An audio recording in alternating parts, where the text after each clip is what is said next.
The janitor's key hit the conference table before anyone else had the courage to speak. "I don't want the executive office," Gavin Mercer said, sliding the brass key toward his mother. "I want a mop." Silence swallowed the room.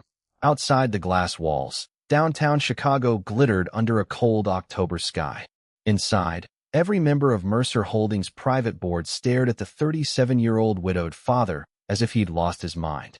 Evelyn Mercer, the billionaire founder of the company, folded her hands without taking her eyes off her son. "You've spent 15 years building hospitals overseas," she said evenly. "Now you're finally home, and you're asking to clean floors? I'm asking to understand the people whose lives we'll be making decisions about. You already have reports. I don't want reports." He looked at the polished conference table that reflected everyone's expensive watches and tailored suits. "I want the truth." For a long moment, nobody spoke. Then Evelyn pushed the key back across the table. "You'll get 6 months. No special treatment. No protection. If anyone discovers who you are because of something you do, the experiment ends immediately." Gavin nodded once. He had expected resistance. What he hadn't expected was the strange sense of relief settling in his chest. Because pretending to be someone ordinary sounded far easier than pretending he knew how to become the man everyone expected him to be. 3 days later, the fluorescent lights buzzed softly above the employee entrance as Gavin adjusted the Navy maintenance jacket hanging awkwardly on his shoulders. It smelled faintly of detergent and industrial cleaner. Perfect. Nobody looked twice at a janitor. His 8-year-old daughter, Lily, tugged gently on his sleeve before climbing out of the pickup truck. "So, you're really doing this?" "I really am." She studied the oversized name tag pinned to his chest. "Gavin M. Facilities, you look funny." "I'll take that as a compliment." She giggled before suddenly growing serious. "Grandma isn't mad?" "Oh, she's definitely mad." "Then why is she letting you?" Gavin crouched until they were eye level. "Because sometimes people have to. Learn something the hard way." "And what are you trying to learn?" He hesitated. "How do you explain to a child that you're terrified of inheriting a company worth billions? That you're afraid power changes people? That your own father had once believed titles mattered more than dinner with family?" Instead, he smiled. "I'm trying to figure out what kind of boss I'd never want to become." Lily slipped her small hand into his. "Then don't forget what it's like to be this guy." She tapped his janitor badge. The words landed harder than she could possibly know. Maybe that was exactly why he'd brought her into this decision from the beginning. Children had a way of reducing complicated lives into simple truths adults spent years avoiding. Before Gavin walked through the employee entrance, "Let me ask you something. How old are you? Where are you watching from? And have you ever been in a situation where people treated you completely differently because they thought they knew who you were?" He smiled at the security guard, accepted a temporary access card, and stepped into Mercer Holdings for the first time as the lowest-ranking employee in the building. He had no idea that somewhere upstairs, the company's CEO was about to notice the quiet janitor who seemed to ask better questions than most executives. By 7:30 that morning, Gavin had already cleaned 2 floors, emptied 18 trash bins, and learned more about Mercer Holdings than he had from years of annual reports. People rarely noticed the man pushing a janitor's cart. That was exactly the point. They argued in front of him, complained while he changed trash liners, and talked freely as if he had somehow become part of the furniture. Near the accounting department, 2 employees whispered over coffee. "They're freezing another hiring round." "I heard the CEO pushed back." "Against the board?" "Apparently." Gavin kept mopping without lifting his head. Interesting.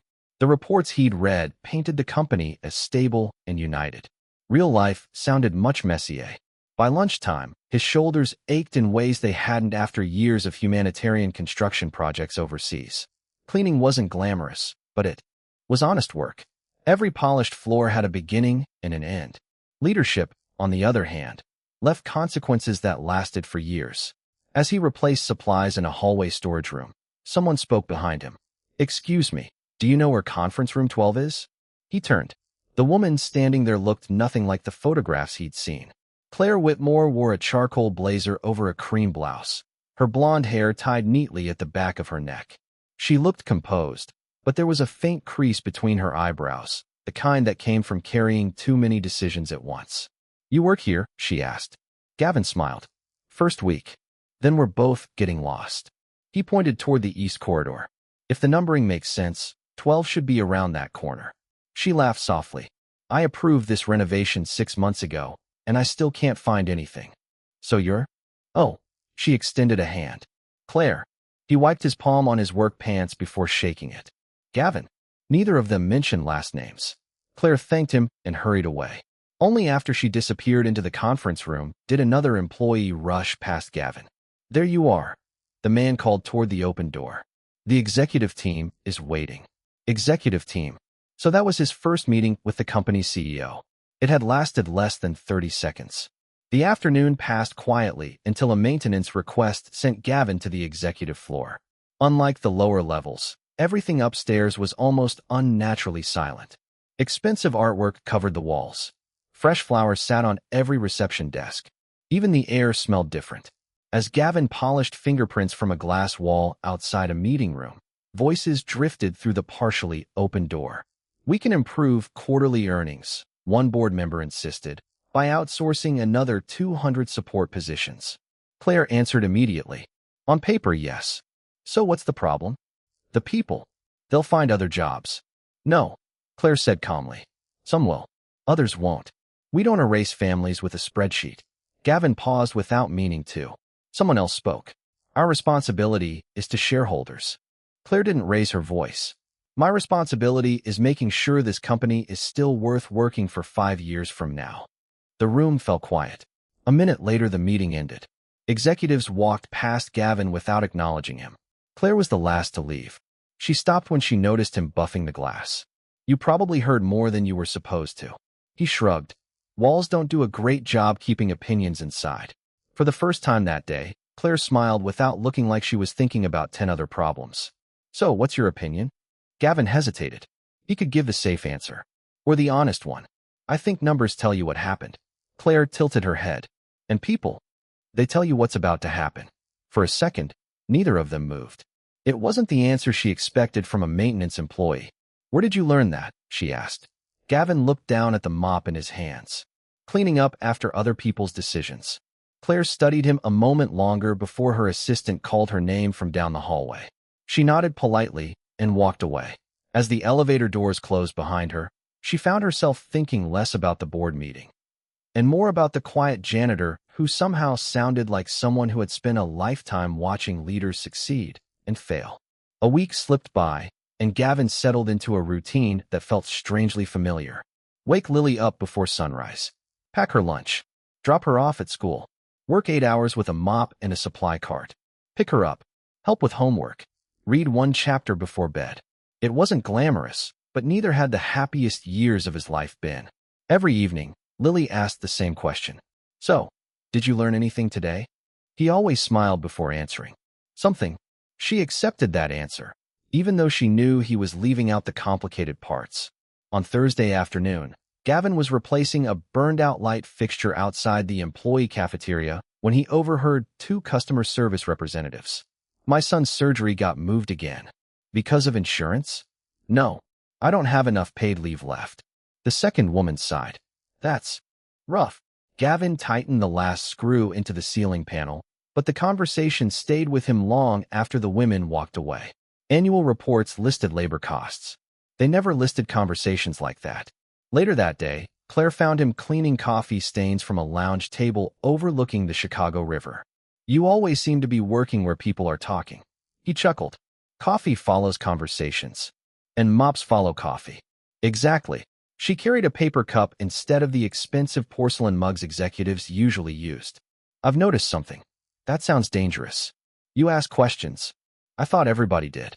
No. She leaned lightly against the window. Most people wait for their turn to talk. Gavin looked out at the gray river below. What makes you think I don't? Because you remember details. He smiled without answering. Claire wasn't wrong. Years of humanitarian work had taught him that people revealed themselves through ordinary moments, not formal interviews. You've worked in maintenance before? She asked. A little. Only a little. I've done a lot of different jobs. Such as, he almost answered, engineer, project manager, relief coordinator, board advisor. Instead, he shrugged. Enough to know every job looks easy until you actually have to do it. Claire laughed. I wish more executives understood that. So tell them. I do. And they usually listen. She paused. They just don't always hear me. Before Gavin could respond, Claire's phone buzzed. Her assistant's voice came through the speaker. The board moved tomorrow's budget review to 8. I'll be there. She ended the call and rubbed her temples. You ever feel like every decision disappoints someone? Every parent does. The words escaped before Gavin could stop them. Claire looked at him. You're a dad.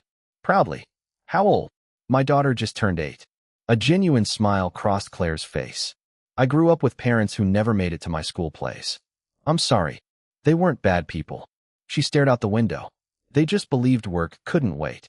Gavin nodded slowly. I used to think that too. What changed your mind? He pictured Lily sitting in the passenger seat that morning, singing off-key to an old Taylor Swift song while eating a blueberry muffin. My daughter taught me calendars remember meetings. Claire waited. But children remember absences. Neither of them spoke for several seconds. The silence wasn't awkward. It felt honest. As Claire walked back toward the executive elevators, she caught herself smiling again. It surprised her. Most conversations inside Mercer Holdings ended with budgets, forecasts, or negotiations. The janitor somehow made every conversation end with people instead. That evening, Gavin was preparing to clock out when his radio crackled. Facilities, we need someone in Archive Room B. Executive Records cabinet won't open. I'll take it, Gavin answered. The archives were rarely used. When he unlocked the room, rows of old filing cabinets stretched beneath dim fluorescent lights. He found the jammed cabinet within minutes. The lock wasn't broken. It had simply caught on an overfilled folder. As he eased the drawer open, a thick envelope slid onto the floor. Across the front, in bold black letters, were 3 words. Confidential. Board access only. Gavin bent down to pick it up. For the briefest moment, he hesitated. Then footsteps echoed from the hallway outside. The footsteps belonged to Claire. She stopped at the doorway, surprised to find someone already inside the records room. I didn't realize Facilities was still working down here. Gavin looked up, holding the thick envelope in one hand. The cabinet was jammed. He set the envelope on top of the filing cabinet without looking at the label again. It opened after I cleared the latch. Claire walked over and noticed the drawer hanging halfway out. That cabinet has been giving us trouble for months. I can see why. He pointed to the warped metal rail. It wasn't broken, just overloaded. She glanced at the envelope, then slipped it back into the drawer before closing it herself. Thanks. No problem. She lingered for a second longer than necessary. You're different from most people here. Gavin smiled. I've heard that before. No, I mean it. She folded her arms. You notice things. That's part of cleaning. I don't think that's all it is. Before he could answer, her phone rang again. She apologized, answered quietly, and disappeared into the hallway. Gavin watched her leave, feeling the familiar weight of saying too little. Every conversation with Claire became a balancing act. He wanted her to know him. He just couldn't let her know who he was. That evening, Lily spread her math homework across the kitchen table while Gavin cooked grilled cheese sandwiches and tomato soup. Did your boss talk to you today? She asked. I guess you could say that. Was she nice? She seems fair. Lily grinned. That's your favorite kind of person. Gavin laughed. You're probably right. What does Grandma think about your job now? He stirred the soup before answering. She still thinks I'm making everything harder than it has to be. Are you? The question caught him off guard. Children rarely complicated things. They simply asked what adults tried to avoid. I don't know. Lily nodded thoughtfully. Mom used to say the truth isn't always easy. The kitchen fell quiet. Emily had been gone for 3 years, but every now and then Lily repeated something her mother used to say, as if she'd just heard it yesterday. Gavin swallowed the lump in his throat. She was right. The next morning, Mercer Holdings buzzed with unusual energy. Board members had arrived earlier than usual. Assistants hurried through the hallways carrying binders. Even the security staff seemed more alert. While replacing coffee supplies outside the executive conference room, Gavin overheard fragments of conversation. Succession. Board vote. Evelyn still refuses. He kept his head down. No one paid attention to the man refilling sugar packets. A few minutes later, the conference room door opened. Claire stepped out, clearly frustrated. She almost walked past Gavin before stopping. Can I ask you something? Sure. When you think someone is hiding something. She hesitated. Is it better to confront them immediately? Gavin considered the question carefully.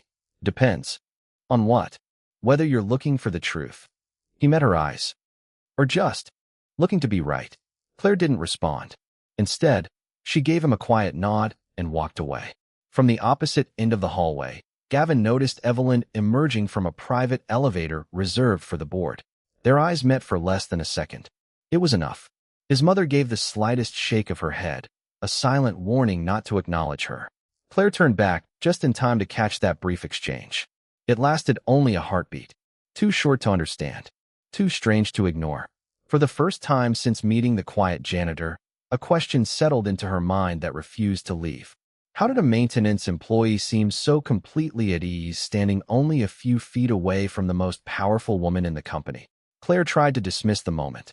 She told herself it had been nothing more than coincidence. A maintenance employee happened to be standing near the board chair. The board chair happened to glance in his direction. That should have been the end of it. Instead, it followed her through the rest of the day. During the afternoon executive meeting, the discussion drifted back to rising healthcare costs and delayed hiring. People debated percentages. Claire kept thinking about people. About the father who had quietly said, "Children remember absences." About the janitor who somehow understood boardroom conversations without pretending to belong in them. When the meeting finally ended, she walked past the maintenance office on her way out. The door was open. Inside, Gavin sat alone repairing the loose wheel on his supply cart. "You fix your own equipment?" she asked. He looked up with a grin. "If I wait for someone else, I'll spend half my shift waiting." Claire stepped inside. "My grandfather used to say almost the same thing. Sounds like a practical man. He owned a small hardware store. What happened to it?" "He retired. Nobody wanted to take it over." Gavin nodded slowly. "Sometimes people inherit businesses." He tightened the last bolt. "Sometimes they inherit expectations." Claire noticed the brief pause before he spoke. It sounded less like an opinion and more like experience. Before she could ask another question, an anxious voice echoed down the hallway. Mr. Lawson collapsed. Several employees rushed toward the accounting department. Gavin reacted before anyone else. He grabbed the office first aid kit and ran. Claire followed. Harold Lawson, a 60-year-old accountant, sat on the floor against a file cabinet, breathing heavily while co-workers crowded around him. "Everybody give him some space," Gavin said calmly. His voice carried quiet authority. He knelt beside Harold. "Sir, can you hear me?" Harold nodded weakly. "Any chest pain?" "A little dizzy." Gavin looked toward a young employee. "You." The man froze. "Call 911. Another woman stood shaking. "Bring me his emergency contact information." No panic. No shouting. Just clear instructions. Claire watched the room settle almost immediately. She had seen managers with years of leadership training handle emergencies far worse. Within minutes, paramedics arrived. One of them recognized Gavin. "Good work," the medic said while checking Harold's blood pressure. "You kept everyone calm. It's easier when people know what to do." The medic nodded appreciatively before wheeling Harold toward the elevator. As the crowd slowly dispersed, Claire remained where she was. "You've done that before." Gavin shrugged. "I've been around enough emergencies." "You don't sound like someone who's only worked maintenance." He smiled politely. "I told you. I've had different jobs. But you never tell me what they were." "Maybe because titles aren't the interesting part." Claire studied him. Most people try to make themselves sound important. Gavin kept doing the opposite. That should have made him easier to understand. Instead, every conversation made him more mysterious. Late that evening, Claire stayed behind to finish reviewing next quarter's operating budget. She opened an internal governance folder that had been sent over by the corporate secretary. One attachment caught her attention. Restricted Board Observation Program. She frowned. She had never seen that title before. The document required chairman-level authorization. Normally, she would have ignored it. Instead, almost without thinking, she requested temporary access through the company's internal approval system. The request was denied within seconds. Reason: chairman's confidential authority. Claire leaned back in her chair. Mercer Holdings had very few documents that even the CEO couldn't read. For the first time in years, she felt as though there was a conversation happening inside the company, one she hadn't been invited into. And somehow, every instinct she had kept leading her back to the quiet janitor with thoughtful eyes, worn work boots, and answers that sounded nothing like they should have. The denied request should have ended Claire's curiosity. Instead, it made it impossible to ignore. By Monday morning, She had already asked the corporate secretary a simple question. What exactly is the restricted board observation program? The answer came with a careful smile. I'm sorry, Claire. Chairman-authorized files aren't available to the executive office. I am the executive office. I know. The secretary looked genuinely uncomfortable. But those instructions came directly from Ms. Mercer. Claire thanked her politely, but the conversation left an uneasy feeling she couldn't explain. For years, she had believed Mercer Holdings operated on transparency. Now she had discovered there were doors even the CEO couldn't open. Downstairs, Gavin was repairing a broken vacuum cleaner in the maintenance workshop when his phone vibrated. Mom. He stepped outside before answering. You've been asking too many questions, Evelyn said without greeting him. I've been listening. Claire requested access to confidential board files. He closed his eyes. So she noticed. I warned you this would happen. No. You warned me people would discover who I am. He looked across the employee parking lot where workers were arriving with coffee cups and lunch bags. They're discovering something else. What? That the company trusts titles more than people. There was silence on the other end. Finally, Evelyn spoke again. You've already learned enough. I haven't. Gavin, if I walk away now, I'll only confirm everything I've been afraid of. And what exactly are you afraid of? He answered quietly. That I'll become the kind of leader who thinks reports are more honest than conversations. He ended the call before she could respond. That afternoon, Claire found herself watching Gavin from the second-floor balcony overlooking the lobby. He wasn't doing anything extraordinary. He helped an elderly delivery driver lift 2 heavy boxes. He showed a new employee where human resources was located. He stopped to ask the receptionist about her son's baseball tournament. Small things. Almost forgettable. Yet somehow everyone relaxed when he was nearby. Leadership, Claire thought, wasn't always visible from a conference room. Later that day, she walked into the cafeteria carrying her lunch instead of eating in her office. Every executive table was empty. Most employees had already finished. Only Gavin remained, reading a worn paperback while eating homemade pasta from a plastic container. Mind if I sit? He looked surprised. Not at all. For a minute, they ate in comfortable silence. Then Claire noticed the book. It isn't about business. He glanced at the cover. No, it's about rebuilding after grief. She looked at him carefully. You miss your wife. He nodded once. Every day. Claire immediately regretted saying it out loud. I'm sorry. You don't have to be. He smiled sadly. People act like mentioning someone who's gone somehow makes the pain worse. It doesn't. It reminds me she mattered. Claire lowered her eyes. My grandfather died when I was 22. I remember wishing people would tell stories about him instead of changing the subject. Gavin nodded. Exactly. For the first time in years, Claire talked about the old hardware store, the smell of sawdust, and Saturday mornings spent organizing shelves beside her grandfather. Gavin listened without interrupting. Not once did he check his phone. Not once did he offer advice. He simply listened. When the lunch break ended, Claire realized 40 minutes had disappeared. She hadn't discussed quarterly revenue. She hadn't solved a single business problem. Yet somehow she felt lighter. As she stood to leave, she smiled. You know? What? I still don't know what you did before maintenance. Gavin looked down at his lunch container. Before answering, I've spent most of my life trying to fix things. What kind of things? He met her eyes. The kind that don't always stay fixed. Claire walked away with more questions than answers. From the hallway outside the cafeteria, another pair of eyes had been watching the entire conversation. Evelyn Mercer. She said nothing. But for the first time since agreeing to Gavin's unusual request, she wondered whether her son's greatest discovery wouldn't be about the company at all. It might be about the woman who was beginning to see the real man, without knowing the truth that still stood quietly between them. The next few days felt different. Nothing obvious had changed. Claire still led meetings. Gavin still pushed his maintenance cart through the hallways. Employees still greeted each other with coffee in hand every morning.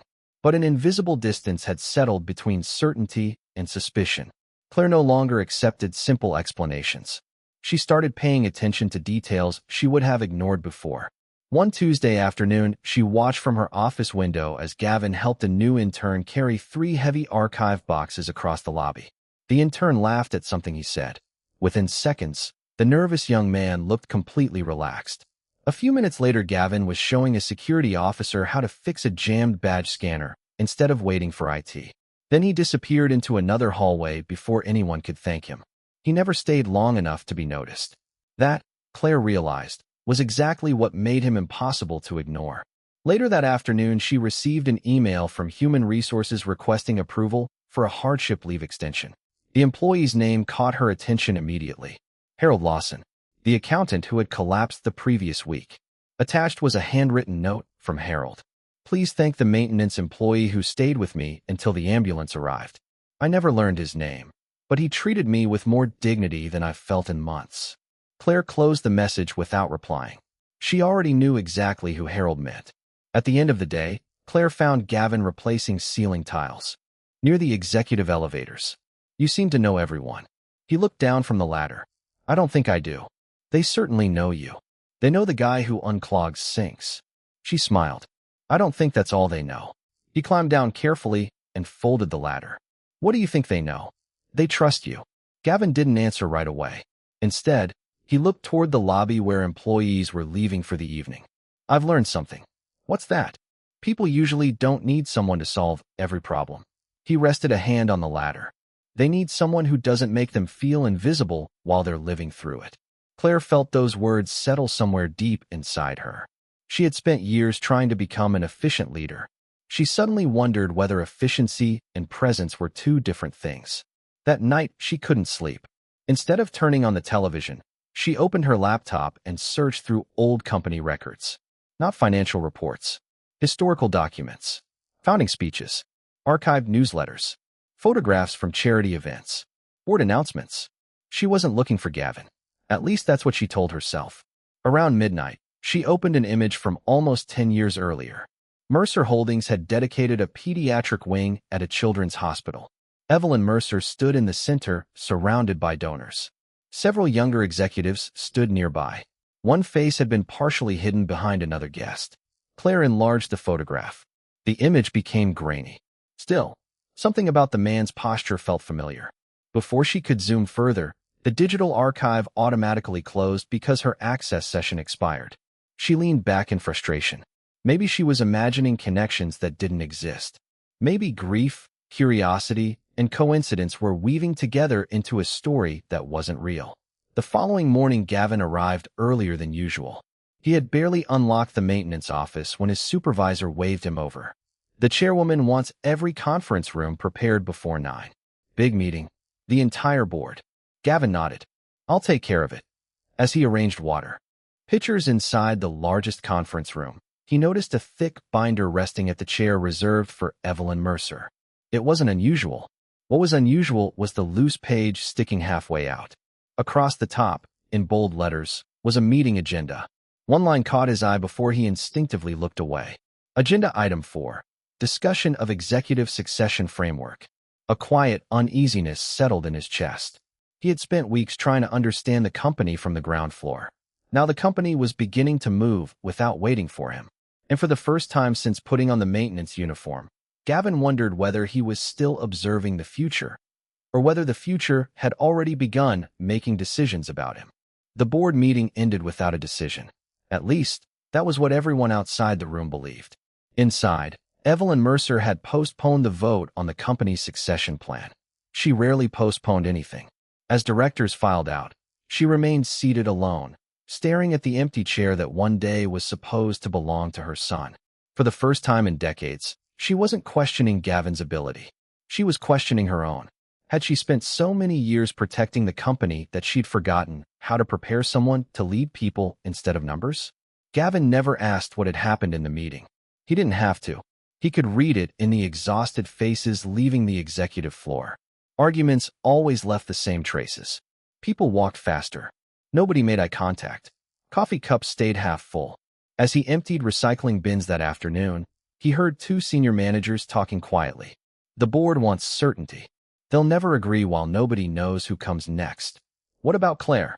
She's the best CEO we've had. But she's not family. Their voices faded as they rounded the corner. Gavin stood still for a moment. That last sentence lingered longer than it should have. Not because he disagreed. Because he had spent his entire adult life wondering whether being family should matter at all. That evening he picked Lily up from school just as the first cold rain of November began to fall. She climbed into the truck wearing a bright yellow raincoat and immediately started talking about her science project. They picked partners today. Good. The popular kids all picked each other first. She shrugged with surprising confidence. So I picked Emma. Was she your first choice? Yep. Why? Because she's nice when nobody's looking. Gavin smiled as he started the engine. That's a pretty good reason. Lily looked out the rain-covered window. Dad, yeah. If Grandma owns the company. His hands tightened slightly on the steering wheel. Why don't you work there like everybody expects? Children always found the shortest path to the hardest questions. I do work there. You know what I mean. He did. After a long silence, he answered honestly. Because I'm still trying to figure out whether people should follow me because of my last name. He glanced at his daughter. Or because they believe I deserve it. Lily thought about that for a few seconds. I'd rather have the second one. So would I. The next morning, Claire arrived before sunrise. She wanted an hour of quiet before the building filled with meetings. Instead, she found Gavin in the lobby kneeling beside a small indoor maple tree whose leaves had begun turning orange. A maintenance bucket sat beside him. What happened? She asked. The soil was packed too tightly. He gently loosened it with a small hand tool. It couldn't drain. Claire looked confused. I thought facilities only handled the building. He smiled. Healthy roots make less work later. She laughed. You're talking about the tree. Am I? For a moment, neither of them looked away. Then Claire walked closer. I've been thinking about something you said. Which part? You told me people don't want to feel invisible. I remember. She folded her arms. I've been asking myself whether I've been leading the company. Her voice softened. Or just managing it. Gavin answered carefully. Only you can decide that. No. She shook her head. Sometimes other people see us more clearly than we see ourselves. The words caught him off guard. He wanted to tell her she was already a better leader than she believed. He wanted to tell her the board underestimated her. He wanted to tell her she was exactly the kind of person the company needed. Instead, he simply nodded. Because every truth he wanted to share led back to another truth he was still hiding. Later that afternoon, Claire stopped by Human Resources to personally check on Harold Lawson's recovery. Harold had returned for a short visit to collect a few personal items. I'm feeling better, he said with a tired smile. That's wonderful. He hesitated before asking. Is the maintenance gentleman working today?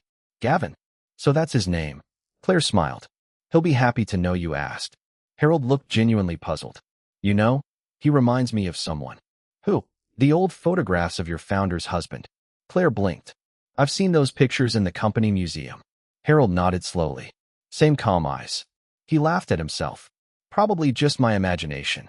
Claire forced a polite smile, but the comment settled heavily in her mind. It wasn't evidence.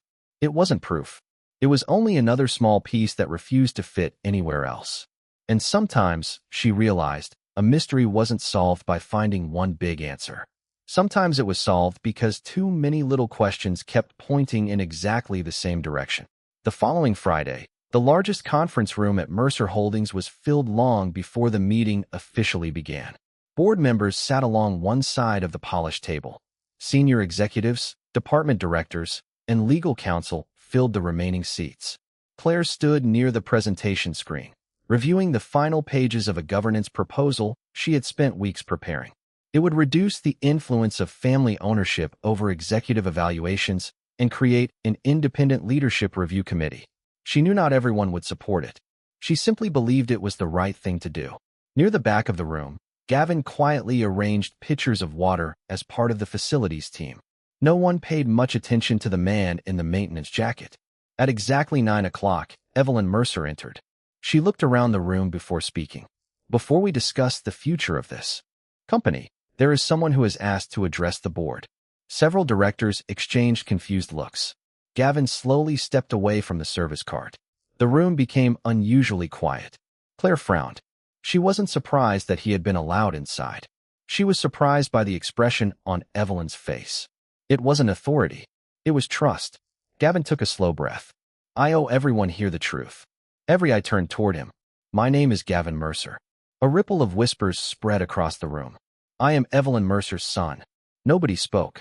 Claire remained perfectly still. The words themselves weren't what hurt the most. Some part of her had already begun to suspect the connection. What hurt was hearing him finally say it. Gavin continued before anyone else could interrupt. I asked to work here as a janitor because I believed I couldn't understand this company from the boardroom. He looked around the room. I still believe that. He paused. But I also convinced myself that hiding who I was wouldn't hurt anyone. His eyes finally met Claire's. I was wrong. The silence felt heavier than any argument. I didn't lie because I wanted power. He shook his head. I lied because I was afraid people would only see my last name. Another pause. In the process, I took away someone else's right to decide whether they wanted to trust me. Claire lowered her eyes for only a moment. That sentence carried more weight than every explanation he could have offered. Gavin turned toward the board. My mother offered me a path into leadership. I am declining it. The directors looked at one another in disbelief. I won't accept a position that people assume belongs to me because of my family. He placed a folder on the table.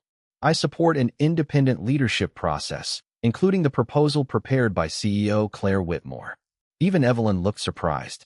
Then, slowly, she smiled. Not because her son had agreed with her. Because he hadn't. For the first time, he had made a decision she could not make for him. Claire stepped forward. She looked directly at Gavin. I was angry. He nodded. I know. I felt manipulated. I know. She let the room remain silent for several seconds. I don't know what happens next. I don't expect forgiveness today. I wasn't going to give it today. A few people laughed softly, breaking the tension. Claire looked toward the board. But I do know this. No company deserves honest employees if its leaders aren't willing to be honest first. One by one, several directors nodded. The discussion that followed was unlike any Mercer Holdings had ever held. It wasn't about stock prices. It wasn't about succession. It was about accountability. Months later, Gavin no longer wore a maintenance badge. He also didn't occupy the executive office. Instead, he chose to serve in a role that required him to visit every department, listening before recommending change. Claire remained CEO after the independent review committee unanimously confirmed her leadership. Their relationship didn't begin again overnight. Trust never does. Some evenings they shared coffee after work. Sometimes Lily joined them, happily talking about school while the adults laughed at stories that no longer required secrets. Evelyn often watched from a distance. She had spent a lifetime believing a company survived because of strong leadership. Now she understood something deeper. It survived because people believed the leaders deserved their trust. And perhaps that is the simplest lesson in this story. A person's title may open a door. Money may buy comfort. Power may command attention. But none of those things earn genuine respect. Real respect is built through honesty, humility, and the way we treat people when they have nothing to offer us. Whether someone wears an expensive suit or a maintenance uniform, whether they arrive in a luxury car or an old pickup truck, every person carries a life, a family, and a dignity that deserve to be respected. Judging someone as less valuable because they appear poor is one of the easiest mistakes to make and one of the hardest to undo. In the end, Claire didn't fall in love with a janitor. She fell in love with the kindness, patience, and character of a man. And Gavin discovered that the greatest inheritance his mother could ever leave him wasn't a company. It was the courage to become the kind of leader who never measured another person's worth by their job title, their bank account, or the clothes they wore.